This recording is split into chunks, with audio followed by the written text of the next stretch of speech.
World Food Day and Poverty Alleviation. The Inner City Mission for Children brought these lawmakers, stakeholders in the education and development for a roundtable discussion on collaboration to tackle poverty and stimulate economic development in Nigeria. Here, the appeal is clear. They want the government to enact laws and provide tax incentives and rebates to individuals and organizations actively supporting poverty alleviation and educational support initiatives. While the lawmakers underscore the importance of collective efforts, they maintain that the real challenge is the implementation of well-crafted policies. If inner city, for example, they are providing education, but there are people also that they are reaching the inner cities who can afford medication. They can't even pay outpatient fees. If people come to them, which I'm speaking out now, these are things that we should be involved with, to get people to get involved with it. What is government doing to give us rebates? Because finally, every one of us is an influencer. Everyone is an influencer. You'll be amazed at how many people, those of us here, can influence. Nations is an organization where your goodwill, because there are many good people all around the world that would like to do things, but your impact by yourself might not go very far.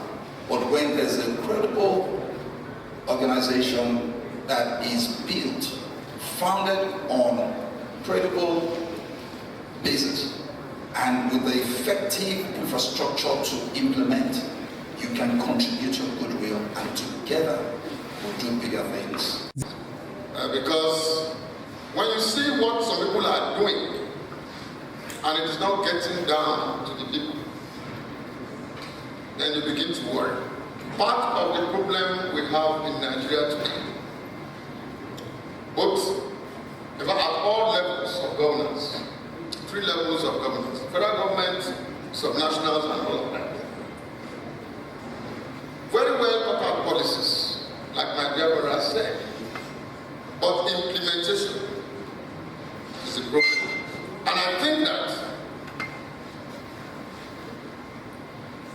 this particular package should stand as a model.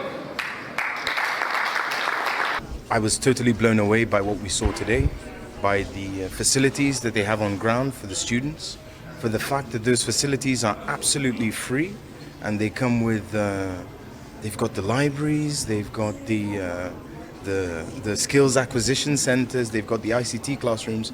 I think it's a testament to the great work that the Inner City Mission has been doing, and to have about 19 of such institutions in Nigeria and around the world is a real incredible effort that has been put in, and I believe it is about time for government to come in and see how they can support such a mission, to see how more students in vulnerable societies, vulnerable communities can benefit and come through this educational process. The Inner City Mission for Children rescues vulnerable children from the streets and in turn provides them with education and hope for a better future, while these stakeholders praise the transformative work done by the Inner City Mission. The driver of the vision, Pastor Omo Alabi, expresses her gratitude to the visionary and the president of the Inner City Mission for Children, Pastor Chris Oyakilome, who believes every child deserves love, care, and access to quality education irrespective of their background. That with poverty, it's solvable, but yet it has been a mystery to so many. And that is because individually or collectively as a society, we are choosing to ignore the problem and say someone else will do it, or we feel it's overwhelming and we can't make a difference. So at the Inner City Mission, we believe in sustained impact. We believe in partnership. We believe in collaboration. You asked me what policy should government make to help alleviate poverty and bring more people out of poverty, which is very achievable.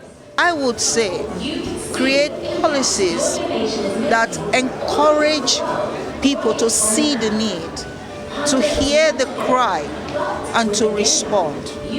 For example, when people give to organizations like the Inner City Mission, we run thriving educational program. You were at the tour, at least some of your colleagues were. That school is 100% free.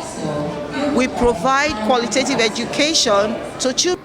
I urge the government to scrutinize policies that affect our sovereign assets, ensuring that every motion raised, bill passed, and policy enacted does not gradually erode our independence.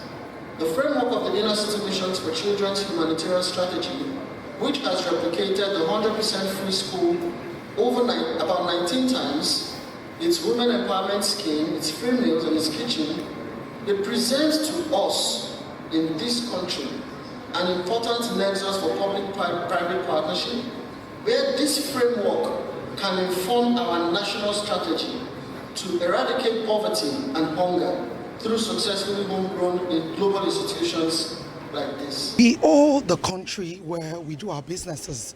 We owe the country to give back to that country who has given us the platform to do our businesses. And for us at Revolution Plus, under the foundation of the Quiz Bamidele Onalaje Foundation, which is CBOF, we decided some 6 years ago when we actually founded our foundation to take it upon ourselves to touch every sector of the Nigerian economy. I only said a few that we do with Inner City. In showing Christ Embassy's long-term commitment to child welfare, all present or taken round the Inner City school to see the high standards of their classrooms, library, computer class, hall, and even their kitchen. Worthy of note is that the school has been in existence since the year 2004, and they have records of graduates working in and outside Nigeria. Adinike Uwoye Ajiboye, reporting for Super Screen News.